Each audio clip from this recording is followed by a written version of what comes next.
think that AI is a very big deal, and it will eliminate a lot of jobs. Perhaps, 90 million is a lot of jobs if it's accurate. yeah. I don't know how much I trust all of those predictions, but I do think it's going to be a big number, and perhaps it's already starting to take place.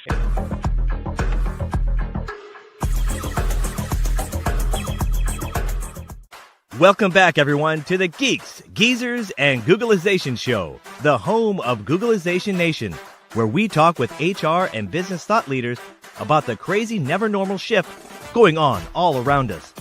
Our goal is to bring you ways to reimagine tomorrow and explore the ever-changing convergence of people, business, and technology.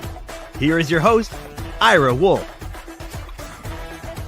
Well, buckle up, folks. The job market isn't just getting weird. It's doing cartwheels, flips, and turning itself inside out. I'm not talking about just a little disruption or a little bit of a shakeup. AI isn't just rewriting job descriptions, but creating chaos in both the jobs and labor markets. Immigration policy is reshaping the workforce. We're teetering on a demographic cliff, facing an education crisis, and the skills gap is widening and accelerating in scope by the second. The big question everyone should stop asking isn't what's next, but how weird will it get? To help us decode this weirdness and madness, I am thrilled to meet up once again with one of my favorite experts on labor market weirdness, Gad Levanon. Gad has been a frequent guest and good friend of the show, and he's back again today to help us make sense of the job and labor markets. Previously, Gad was with the Conference Board, where he was founder of the Labor Market Institute. Gad is currently the chief economist of the Burning Glass Institute, where he dissects and predicts the future of work like a seasoned time traveler. You've probably read his work in Forbes, seen him quoted in the national media, or hopefully subscribe to his Labor Matters newsletter on LinkedIn. Let's give a big Googlization welcome to Gad Levanon. Well, welcome back, Gad, to Geeks, Geezers, and Googlization. I think you now officially have the all-time record for guest appearances. You're almost at that point where you're a regular, maybe a co-host. I got a membership. Yeah, absolutely, and a lifetime membership. Anytime you want to come back, especially in these, as we were talking a little bit before, the never normal times. We're still within the first 6 weeks of 2025, and every day is a new never normal day. Yeah, no, it is never normal. Yeah. So much to talk about. One is I'll put a plug in for your newsletter, Labor Matters. I highly encourage everybody to go up and subscribe to that and connect with you on LinkedIn. You're just a wealth of good information, good stats, good analysis, and sometimes it's the comments. Again, some pushback, some people that certainly aligned with you, some people that are not aligned with you.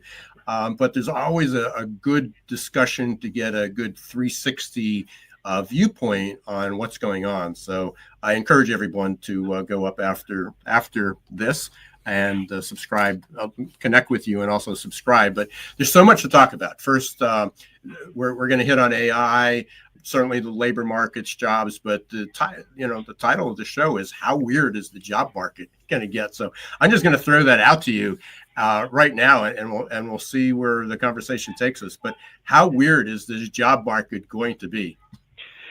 Yeah, there are certainly several factors that could make it very weird. The deportations or the lack of immigration that's likely to happen. AI. Every day I am more convinced that it's a big deal and will have a huge impact. The kind of the new administration and AI are making this a very unusual period. So let's start with AI again, and we'll get into some of the immigration policies, trying to stay away from some of the politics of this, because I think universally, I don't think regardless of what party you belong to, or which ethnic group, or where you stand in geography. I think everybody agrees that our immigration policy needs to be improved. Mm-hmm. That there were flaws in it, and it certainly needs to be upgraded. Now, the pathway to get there, we're going to try to stay away from that today, and just talk about the impact, for employers, what that means, and employees. Also, the job, it could open the job market because of demand for that. But let's tail that back, because one of the arguments is that we doesn't really matter if we deport 11 million people, because that means that we will have more people, more U.S. born citizens or naturalized citizens will be eligible to take those jobs. But that doesn't solve some of the problems, because then we get the skill gaps. We still have a demographic cliff. We have new types of jobs. But let's go back to the basics. I still hear this. I was at the gym yesterday, and two 50-year-olds who were there. We chat all the time. One is a lineman for utility companies. His job is probably safe, although it might change, the people behind that. But his job's probably safe until he retires. There's a shortage of linemen. There's still a lot of reasons to have them. The other gentleman worked for a utility company. He was in pollution control. Again, we need a lot of energy. We're going to have a lot of new utility plants, whether it's nuclear, gas, coal, whichever. We won't get into that. And he says no one could, and his comment was, no one could take my job. Probably in his career, maybe not, but the job will change. The skills that are required are likely to change significantly for him. Mm-hmm. So let's go back. Let's start at the basics. When you hear that AI is going to take your jobs, and all these forecasts for 2030 that are out there, within 5 years, I think it was the World Economic Forum just released their future jobs report. They said that I think it was 171 million new jobs would be created. That's the good news.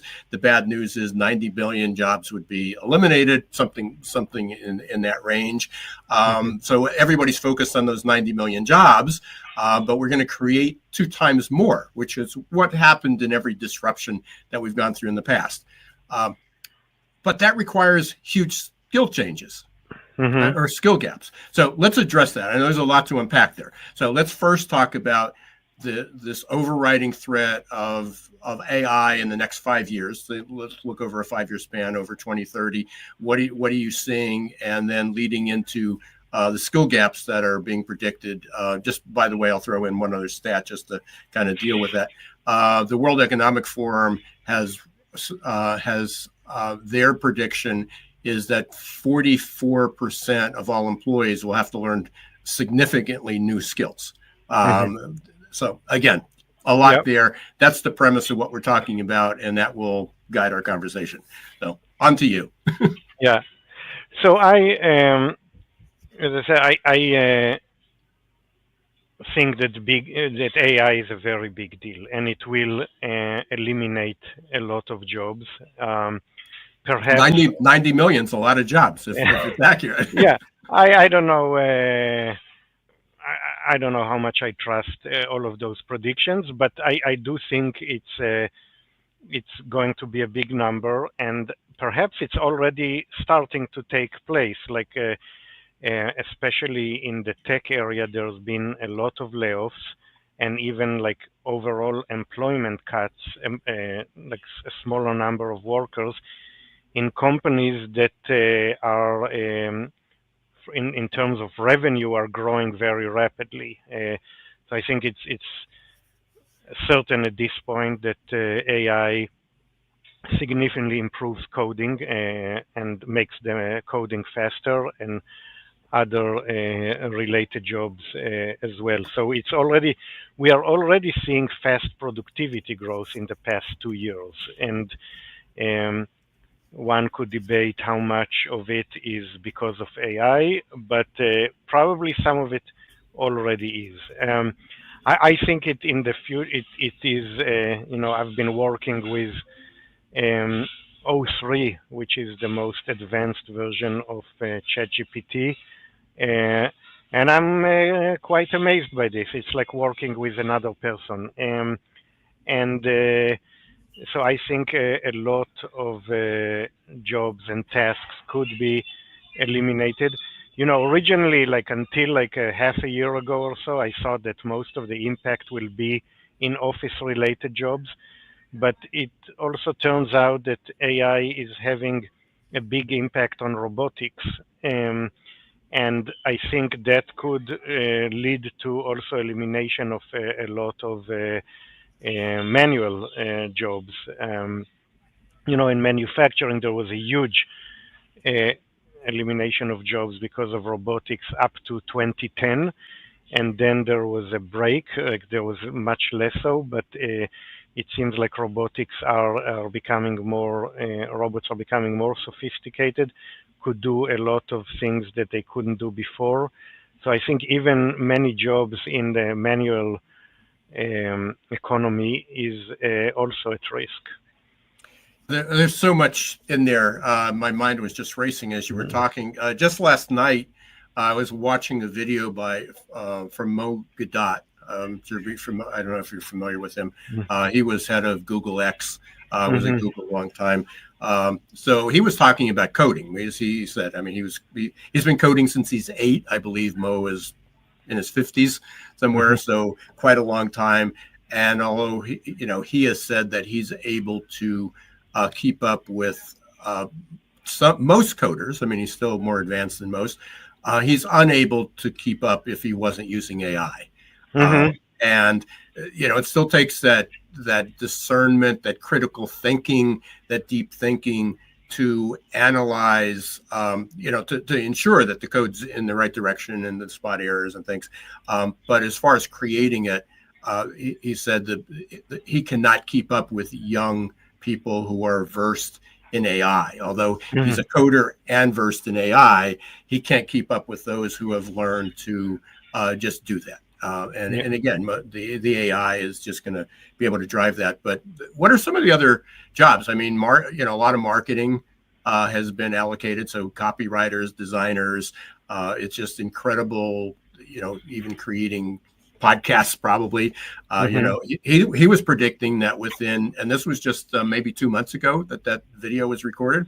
He was predicting that a year from now, that there'll be an avatar, that he'll be able to do a presentation as an avatar. Although we were predicting as a hologram in the past, but now as an avatar to be able to do that, and so it's going to be seriously impacted. What are some of the other what are some of the jobs that you're seeing as the biggest threats now? I think so. Coders we already mentioned. I think a lot of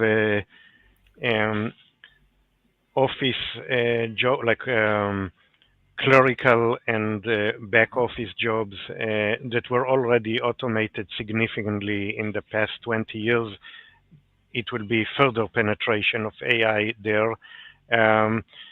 Accountants, essentially the way kind of my rule of thumb is that the AI, where it will become more or most useful, is a task that you think that a human being can do if they had like 10,000 hours of work.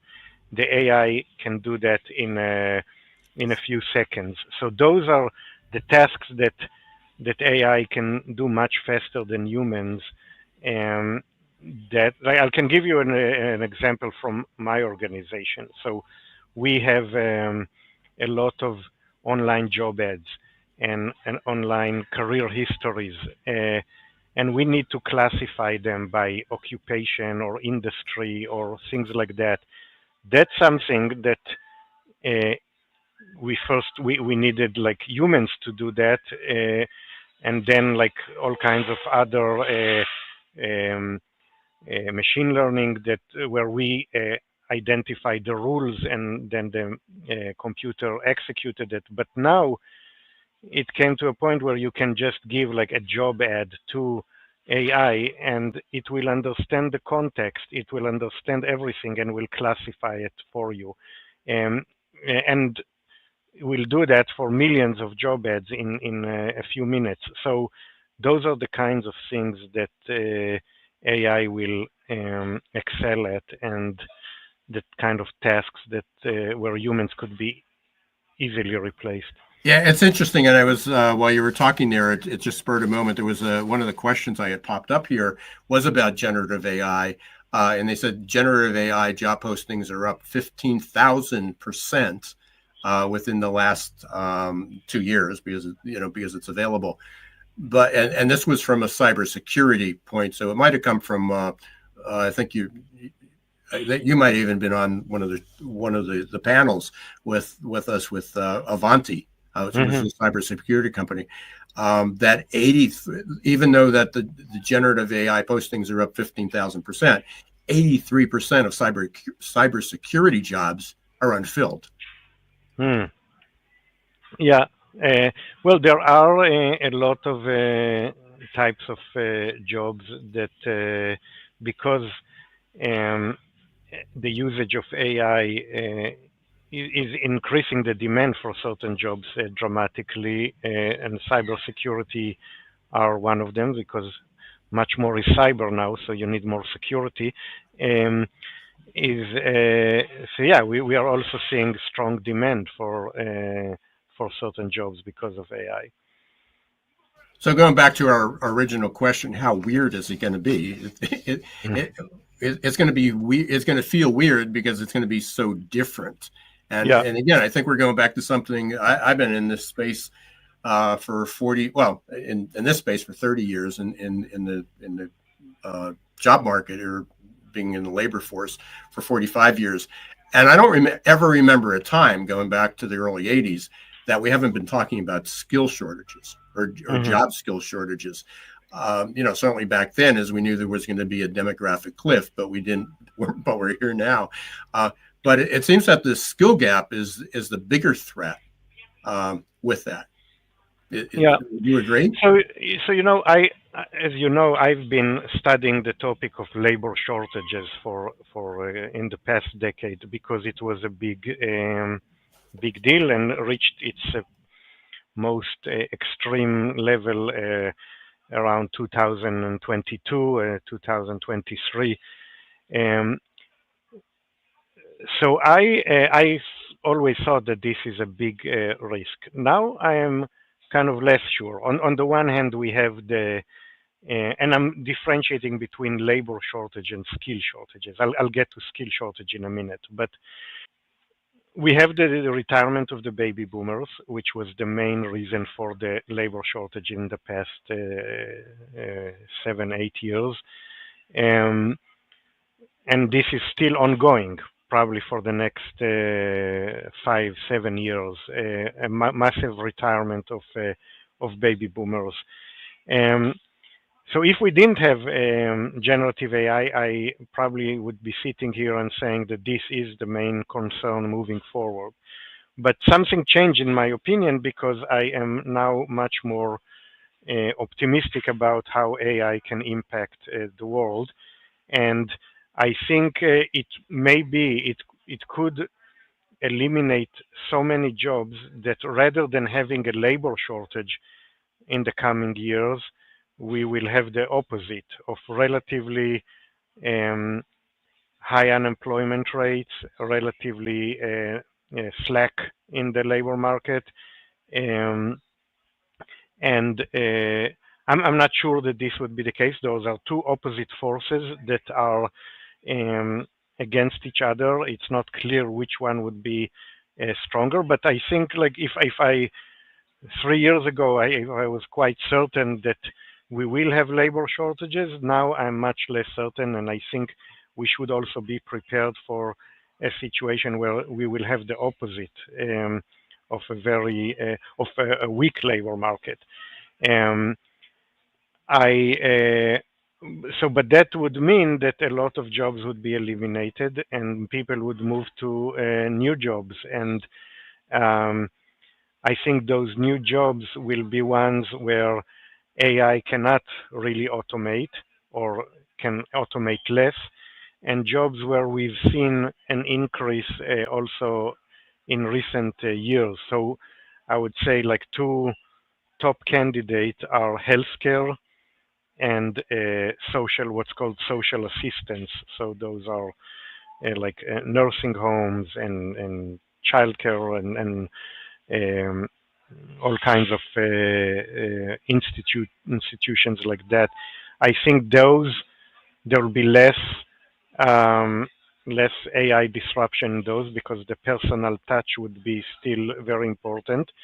And I think those were already on an upward trend before. A lot of it is because of the aging of the baby boomers. You know, um, as we get older, we need more people to take care of us on average. And especially when we get to like the 80s, 90s, and very soon the oldest baby boomer is going to reach 80. I think it will happen next year. Um, so then this is the peak age when health services are needed. So we are going to see a lot of increase in that. Also, I think when societies get richer, they spend more on healthcare and social assistance. So there will be a lot of new jobs in those sectors. There's so much there to unpack, especially Yeah. coming from healthcare, because when Yeah. you look at how healthcare is always identified as one of the industries that'll be most impacted by AI. So when most people hear about that, they think it's going to eliminate all those jobs. But again, we're going to need so many more people. Just the logistics of using AI for scheduling, Mhm. for diagnostics, the impact of AI on pharmaceuticals, where it was taking 10, 15, 20 years to do some of the research. Now 6 to 12 months, Mhm. that there can become drugs. And I know there's this whole debate about, well, what about the safety? What about the trials? It takes time to test it on humans. Mhm.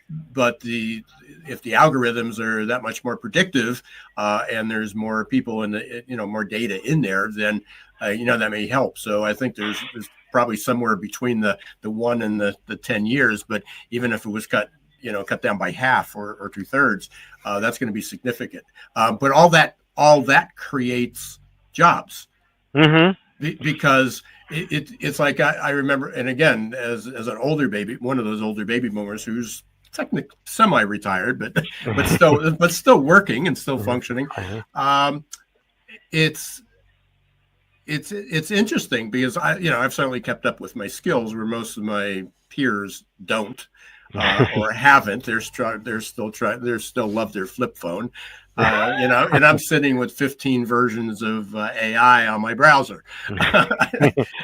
uh, so there's that craziness, there's that weirdness there. But it was really interesting what you said, because it's going to change the jobs.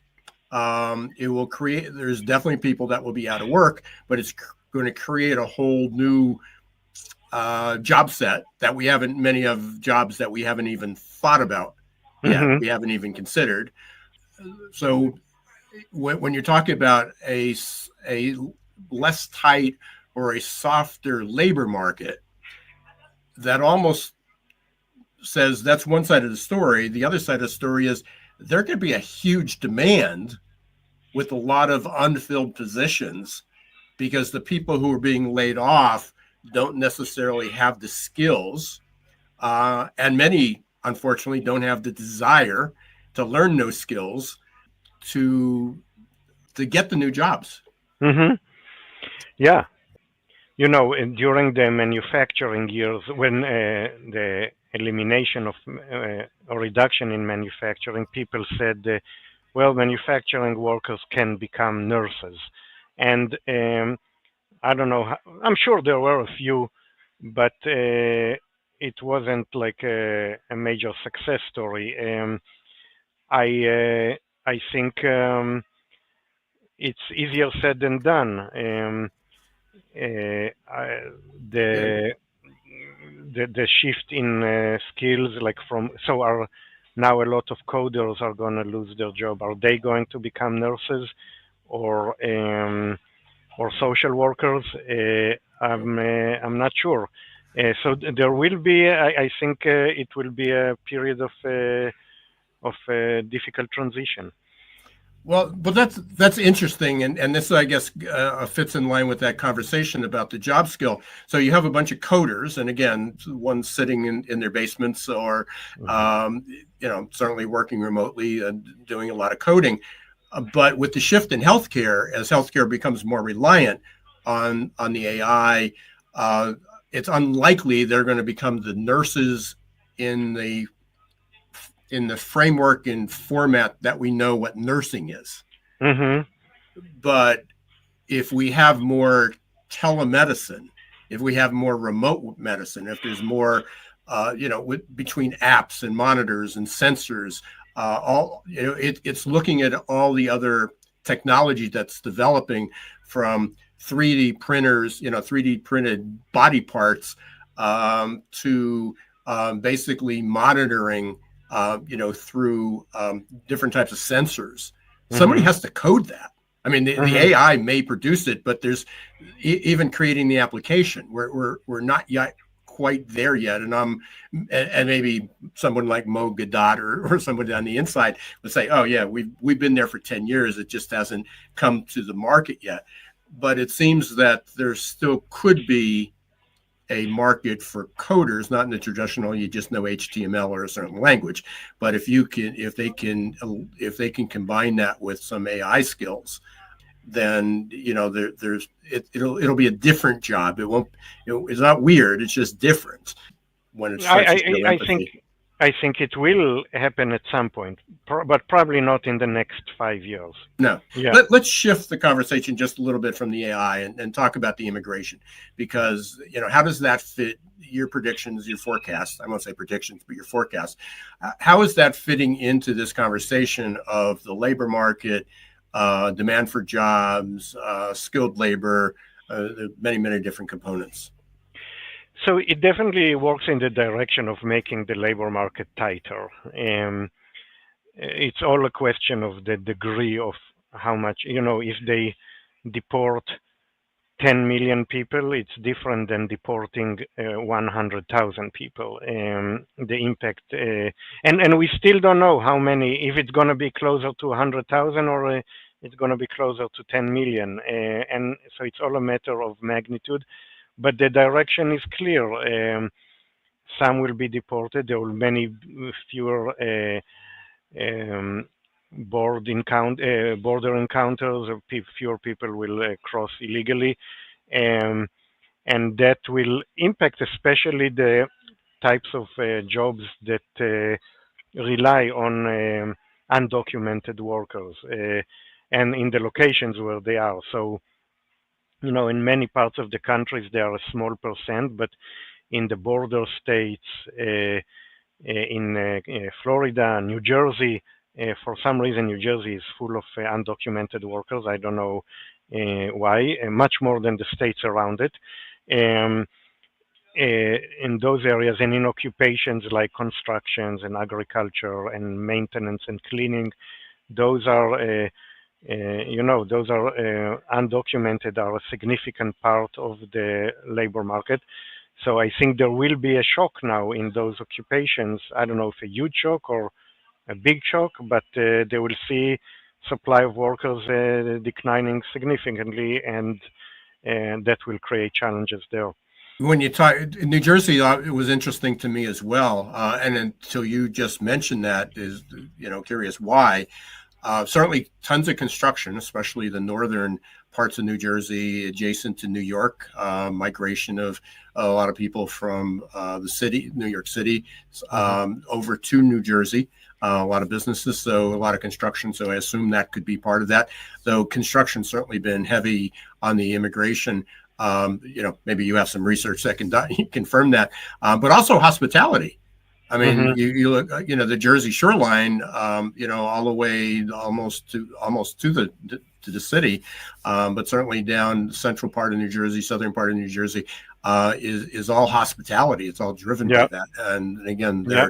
those were industries that were highly impacted. So that would be, my Yeah. common sense answer to that. I Yeah. have no data to back that up, but I assume that be true. But also interesting because Florida, Texas is certainly, reportedly, according to their governor, as the fastest growing economy in the country, if not the fastest growing. It's certainly there.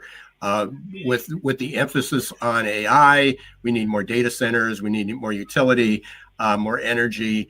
You're going to have an influx of people, so that means you need construction workers.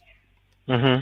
And Texas was always one of the construction industry was driven down there by a lot of undocumented workers. Yeah. It'll be an interesting paradigm or a challenge for them to deal with that. Am I correct? Yeah. And also, I think there will be a big difference between liberal states and conservative states, because with all the deportation, uh, liberal states are not going to cooperate, and they are not going to make it easy for their undocumented to be deported. But in conservative states, I think it's much more likely to happen. So maybe in California and New Jersey, there will be much fewer deportations than in Texas and Florida, for example. Right. So that could also make a big difference. But for Texas, by an economy driven by construction, I mean, building up and the influx of new people. So whether it's residential or commercial or Mm-hmm. industrial construction, if you have these deportations, it's not a safe state to basically migrate to. Yeah. Then what You know, happens? so as I said earlier, like I don't know if it will be 100,000 or 10 million, but I think there will be a lot of people and organizations and companies that will push the administration not to deport so much because it will be catastrophic for their business. So let's see how many people are actually deported, how much Right. of it is Have kind of poster children, have uh, poster children for immigration or headlines, deportation. deportations that catch the headlines versus massive deportations. I think that's yet to be seen. A couple other questions, and we'll come back to see what we missed here. A question I've been asking other guests, and it's been really interesting um, to kind of to hear from people like yourself.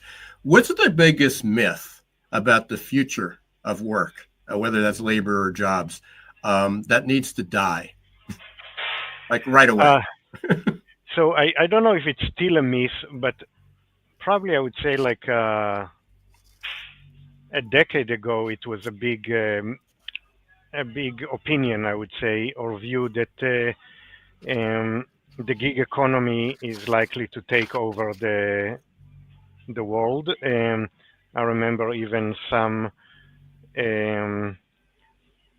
some consulting companies, I'm not going to name names, but they said that everyone besides the C-suite is going to become a contingent worker or a gig worker, and only the C-suite will remain employee. I think like a decade later, it's certainly not the case. There may be some increase, but I think, and maybe in the future we'll still see some growth in the contingent workers share, but I don't see a reason to think that it will become like the main type of work arrangement, like some predicted.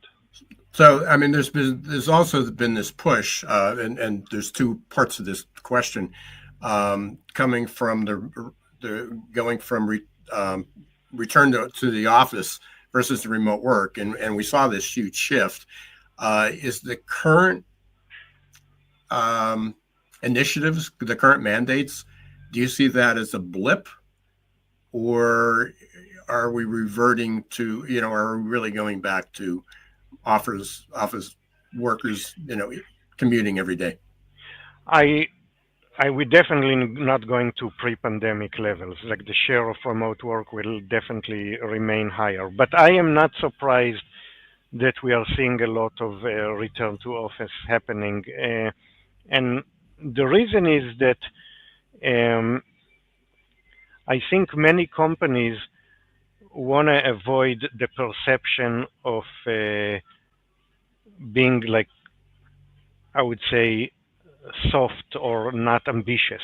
I think there is a perception that people who don't mind coming to the office are more ambitious and perhaps better workers, um, and that and kind of workers will like when a company decides that they are an office company, then people who are ambitious will self-select into those companies. Um, and after a while, those companies they will have a stronger workforce and they will gain market share versus their competitors who remain remote companies. And I think that will or is already making some companies want to return to the office because they think they don't want to be the remote worker option. They want to be the ambitious worker option, and I think that I think a lot of companies they feel like if you are not don't want to if you want to be here and make this company great, then you have to come to the office. If not, you don't belong here, and so we are seeing more and more of that. That's really interesting because where companies are having that input, and again, there could be that I'm losing out on opportunities because I'm not there, for whatever whether that's valid or not.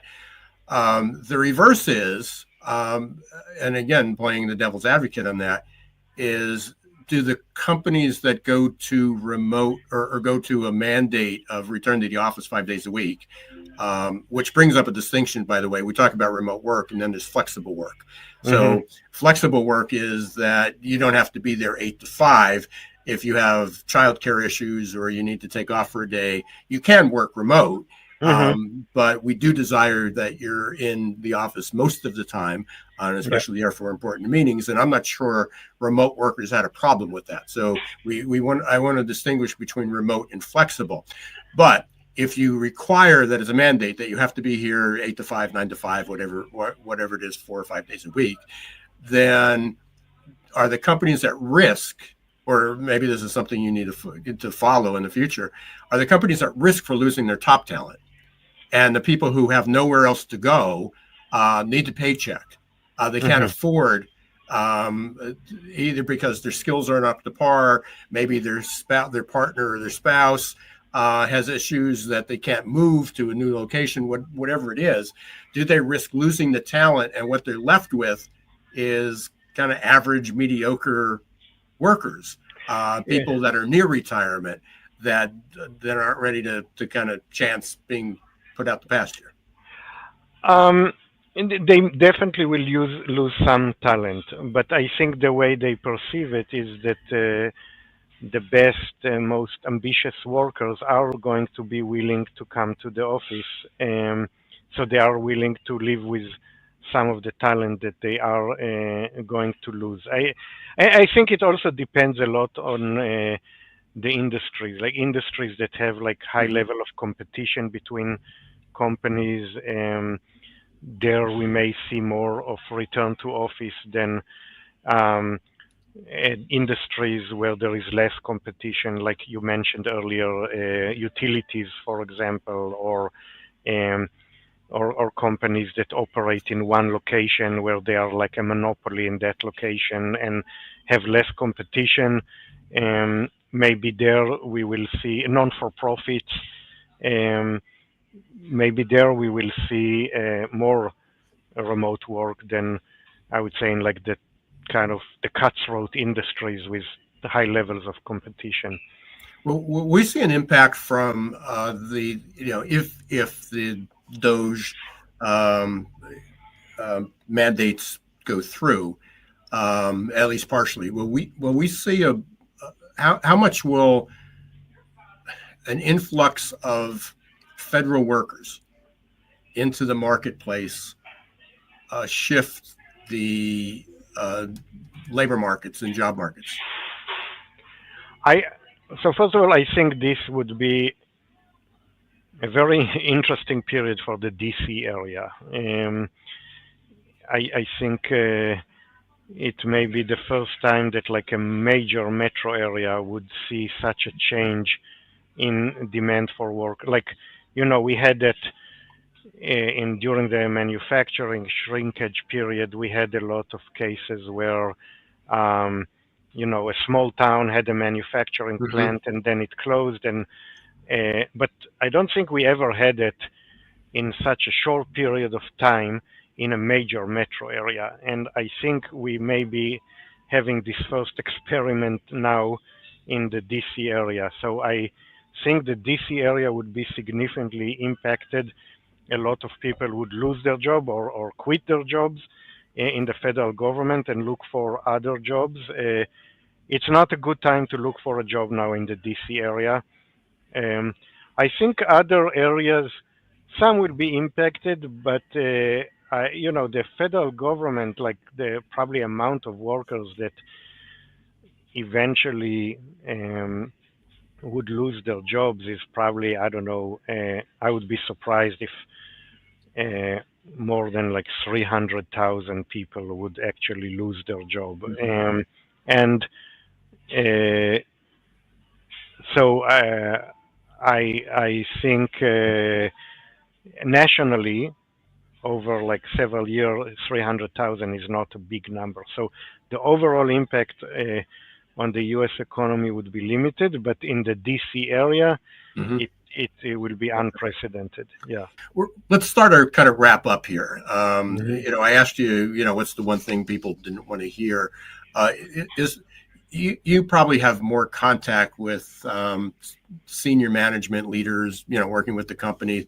Is there something that you really struggle with that senior executives don't, even though you have all the data, you have the trends, they respect what you say, but they struggle with making the change? So yeah, I think studies show that one of the main barriers for good digital transformation are the people themselves, the incumbents. Like they don't like to change. So I think in a period of big change, that's going to be a major disadvantage for companies who have that problem. And I do think that it's a leadership question.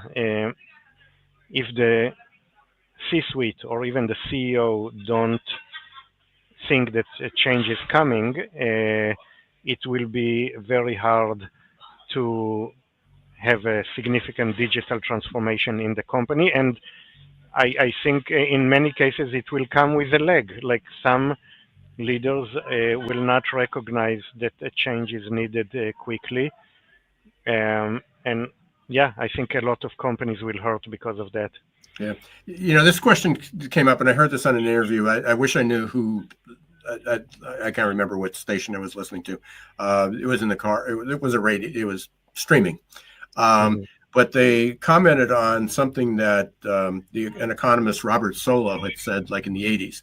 And again, this is timely now only because we keep hearing of all this CapEx, all the investments that are going on in AI, but we haven't seen an increase in productivity, and that will ultimately be that.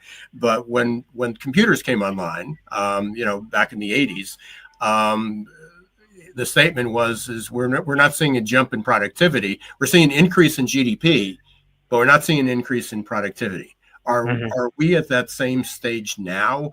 How will what will be the tipping point from an economist point of view for AI to be a significant driver in productivity?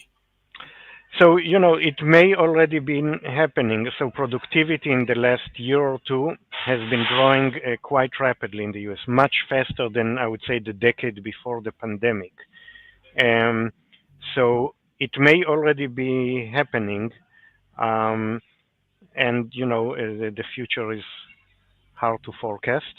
But I do think that we are in the I mean, the adoption of AI is faster than the adoption of the computers and the internet. Um, I think we already are in the beginning of a period of rapid productivity growth.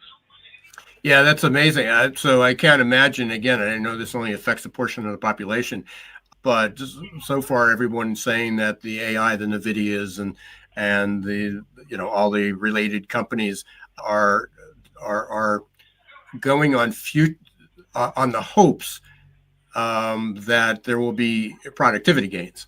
Hmm. I can't imagine if the data starts coming out to support that AI is increasing the productivity and increasing the GDP, where those where some of those companies and stocks are going to end up. Well, some of the gains in productivity, especially in a country like the US, which is a major tech hub, are not coming actually from regular companies adopting technology. It's coming from the technology producing industry. So just think of like uh, cloud computing. Um, the revenues could double, and because more people need cloud computing, but you don't need twice as many people. You need barely any more people. So just think of like the productivity implications of that. Your revenue grows, revenue doubles, but your cost or the number of workers that you need are growing only by 10%. So that's a lot of the productivity gains that we are seeing are actually coming from the technology producing industries. Which becomes a society problem, which goes back to the unemployment. That Yeah. if we can get more work done, more and productivity is high, GDP, the economy is growing, but there's more people that are either unemployed or unemployable Hmm. um, because of that gap. But that's a society problem. Yeah, and a rapid productivity growth because of AI also means a growing income inequality, because a lot of the gains are going to come to owners or top executives in tech companies,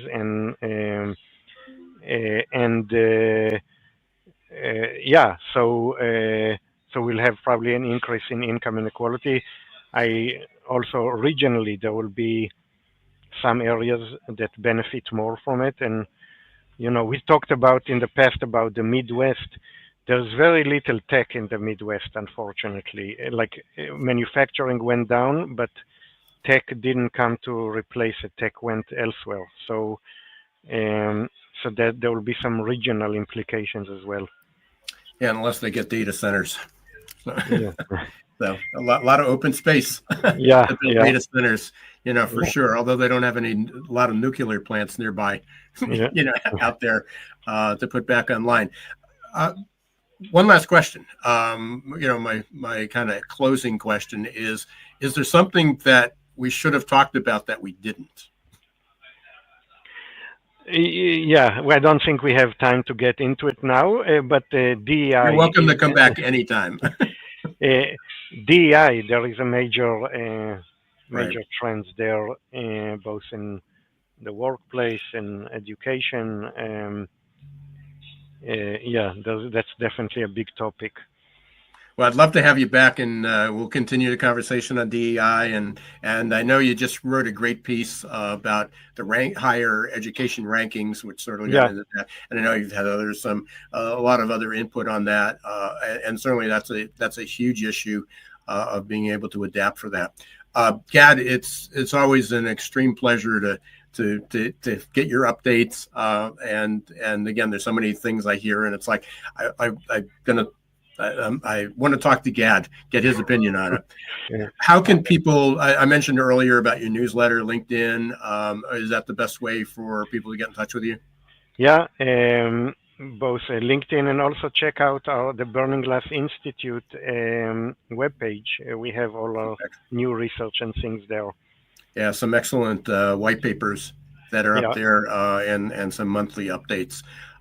Gad, again, wish you well. It's an exciting time where we used to be able to have you on once a year. We may have to have you on several times because the way the economy is shifting. And hopefully that you'll come back and have another conversation. Happy to do so. I'm always enjoying our conversations, Ira. Okay. Thanks very much. Okay. And for all our listeners, you can capture this episode and other episodes like this on YouTube, Apple, Spotify, anywhere that you listen to podcasts. And until next time, don't let the shift hit your plans. Thanks for watching Geeks, Geezers, and Googlization. Be sure to listen to the podcast and follow us on YouTube.